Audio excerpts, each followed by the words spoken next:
para ampliar el análisis sobre esto que se está dando a conocer. Y bueno, me parece que parte de lo que se dio a conocer en esta conferencia ya se había estado mencionando, inclusive en el artículo de New York Times, se queda bastante claro, e inclusive también en algunos artículos en otros periódicos.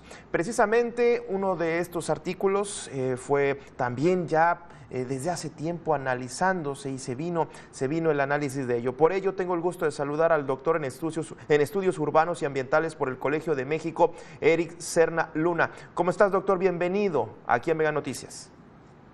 Hola, ¿qué tal, Gabriel? Muy buenas tardes. Muy buenas tardes a tu admirable auditorio. Aquí estamos para Eric, servirles.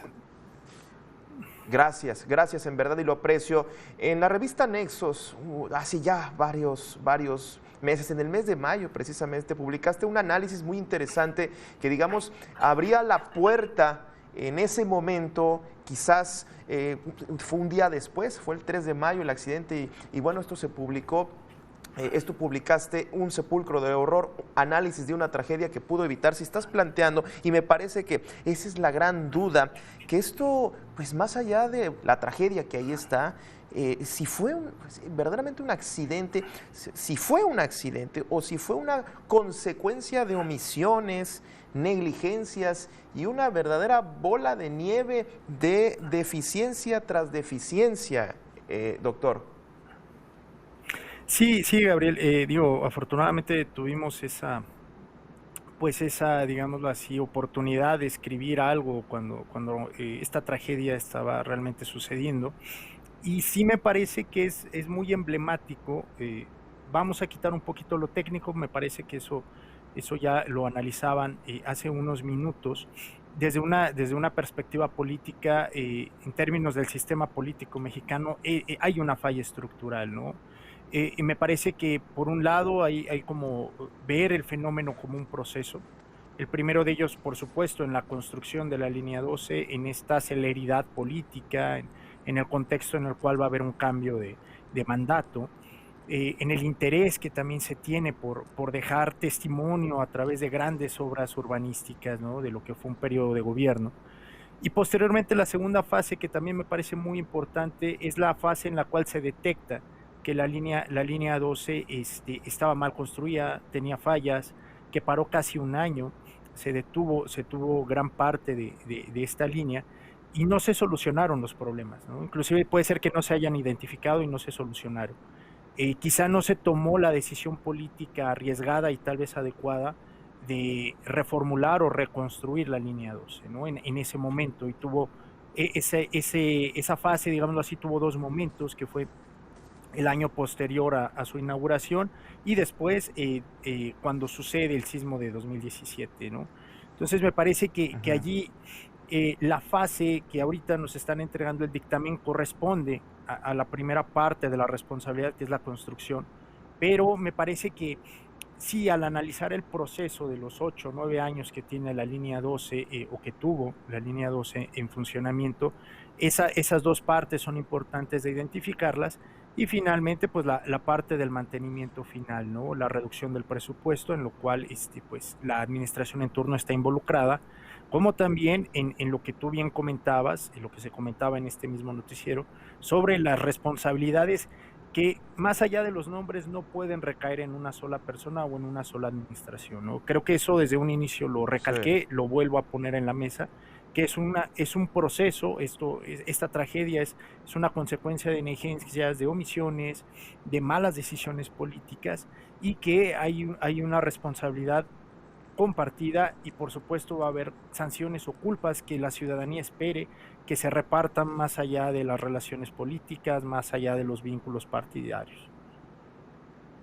Sí, porque ya con esto, aunque es preliminar, ya con esta primera fase, digamos, de este informe, pues ya empezamos, ¿no? Empezamos a especular, eso sí, y lo que menos queremos es eso, pero ya empezamos a revisar, pues desde la administración, ya empezamos a ponerle nombre y apellido a los posibles culpables, que bien dices, doctor, todavía falta, esto todavía se tiene que revisar, y como bien dices, inclusive en las distintas fases vamos a ir viendo cómo empezó a desestructurarse. Ahora, regresando a lo que comentabas al principio, esto es, dice, una falla del sistema político. ¿Les ganó, vaya, a los políticos en ese entonces hacer la obra de relumbrón? Y estamos hablando de que aceleraron las cosas solamente para tomarse la foto. Pues bueno, mira, me parece que eso, repito, o sea, lo podemos ver en términos técnicos, ¿no? La cuestión de los pernos, la cuestión de la mala soldadura, ¿no? La cuestión de la premura, que ya son tres fuentes quien lo está diciendo, ¿no? Tanto las periodísticas como el dictamen oficial. Entonces, eso me parece que sí te apunta a, si lo quieres ver así, como una especie de sospecha o una posible responsabilidad tiene que ver con esa premura, ¿no? Hay como muchas cuestiones técnicas que te apuntan a eso, pero repito, tiene Sí. mucho que ver con la forma en la cual se establece el gobierno, ¿no? Esto independientemente, repito, de los nombres y demás, es una estructura en la cual los gobernantes, las gobernantes, tienen que dejar un testimonio en la ciudad, ¿no? De que hicieron algo, y tiene que ser una obra lo más monumental posible, ¿no? Me parece que eso es una falla estructural dentro de lo que es el ejercicio del gobierno, de lo que es el ejercicio político. Y bueno, lamentablemente, por este tipo de decisiones, por este tipo de egos, pues tenemos estas tragedias, ¿no? Que lamentablemente cobran vidas, que están afectando las vidas hoy en día de las personas más pobres que habitan en estas demarcaciones, en las cuales la línea 12 se había presentado como la gran alternativa de movilidad, ¿no? Entonces, sí me parece que allí hay una cuestión que no podemos dejar pasar más allá de la tragedia, repito, más allá de la coyuntura. Me parece que sí tenemos que aprender a hacer otras formas de ciudad que no tienen que ver con construir grandes cosas, ¿no? Con construir grandes obras. Ya. Tal vez hoy en día sea más válido darle un mantenimiento general al metro de la Ciudad de México, a sus 11 líneas que siguen en pie. Tal vez hacer ciudad significa rescatar la ciudad que ya tenemos y que esté en óptimas condiciones para dar los servicios para la ciudadanía, ¿no? En vez de, te repito, estas obras monumentales que se hacen con premura, que termina haciéndose mal y que terminan teniendo consecuencias nefastas, ¿no? Ya. Dame oportunidad, doctor, para quienes nos están siguiendo en este momento, en esta charla. Hace un momento la empresa DNB presentó el dictamen y quiero nada más nombrar las deficiencias en esta primera etapa, doctor, que son muy técnicas, tienes mucha razón, son muy técnicas, pero digamos que es hasta cierto punto entendible. Proceso de soldadura de los pernos Nelson detectaron deficiencias. Deficiencias en porosidad y falta de fusión en la unión perno-trave, que básicamente es la unión del perno con lo que sostiene parte de la obra. Falta de pernos Nelson en las traves que conforman el conjunto del puente. Deficiencias en los diferentes tipos de concreto en la tableta, deficiencias en las soldaduras no concluidas y o mal ejecutadas, y supervisión y control dimensional en soldaduras de filete. Bien dices, son conclusiones técnicas, sí, un ingeniero las puede entender perfectamente, quienes no lo somos, pues tenemos que esforzarnos un poco más, pero poco a poco, y aquí en Mega Noticias lo vamos a estar detallando y explicando. Decías hacer ciudad. Esta tragedia puede marcar un antes y un después, bien dices, sobre cómo se están planteando las grandes obras, los grandes desarrollos, porque uno podría pensar que una ciudad crece a través de sus obras, de sus carreteras, de esta gran vía. ¿Podríamos empezar a pensar que esto marcar un antes y un después en las grandes obras?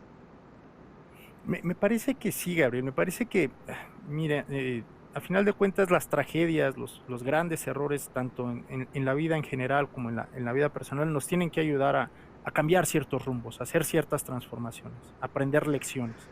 Y me parece que en estos momentos el gobierno en turno tiene dos oportunidades. La primera va a ser política y no me voy a meter demasiado en ello, pero sí me parece que está el precedente para hacer justicia y es un buen momento para evidenciar que se quiere acabar con la corrupción y que se quiere acabar con ciertas maneras de hacer política y que las personas que resulten responsables o culpables tengan que asumir sus responsabilidades independientemente del cargo, del partido o que ya hayan estado o no en los cargos de función pública. Me parece que eso sería un precedente importantísimo para acabar con aquello, con algo muy interesante que el doctor Vicente Ugalde en algún momento estudió, precisamente a propósito de la línea 12, sobre los delitos de cuello blanco administrativos, ¿no? Es decir, pareciera que hay cierta impunidad para las personas que ejercen la función pública, como también para las personas que son dueñas de empresas, que también están aquí involucradas. Entonces, esa es una primera oportunidad. La segunda oportunidad, Gabriel, tiene que ver con la cuestión urbanística. Me parece que, lo acabas de decir, construir, hacer ciudad no necesariamente se refiere a una construcción del espacio o del entorno físico. Me parece que también tiene que ver las personas, la ciudadanía y sobre todo el rescate de ciertas infraestructuras urbanas que ya están allí y que se les tiene que dar mantenimiento. Otras ciudades europeas, el caso de Berlín, por ejemplo, su metro es bastante antaño, es más antaño que el de la Ciudad de México. No ha crecido considerablemente después del periodo de las guerras, sin embargo está en continuo mantenimiento, ¿no? Es decir, me parece que ese es un enfoque diferente en el cual podemos construir ciudad a partir de mantenerla, construir ciudad a partir de rescatarla y que ese rescate esté pensado en las personas, que las personas estén incluidas en ese rescate. Doctor, muchísimas gracias por este análisis. En verdad, en este momento, pues necesitamos de gente que analice el tema, sobre todo porque se viene una discusión, por lo menos el día de hoy y los días restantes alrededor de ese tema. Muchísimas gracias, doctor. El doctor en Estudios Urbanos y Ambientales por el Colegio de México, Eric Serna Luna. Muchísimas gracias. Muchísimas gracias a ustedes, muy buenas tardes y estamos aquí para servirles.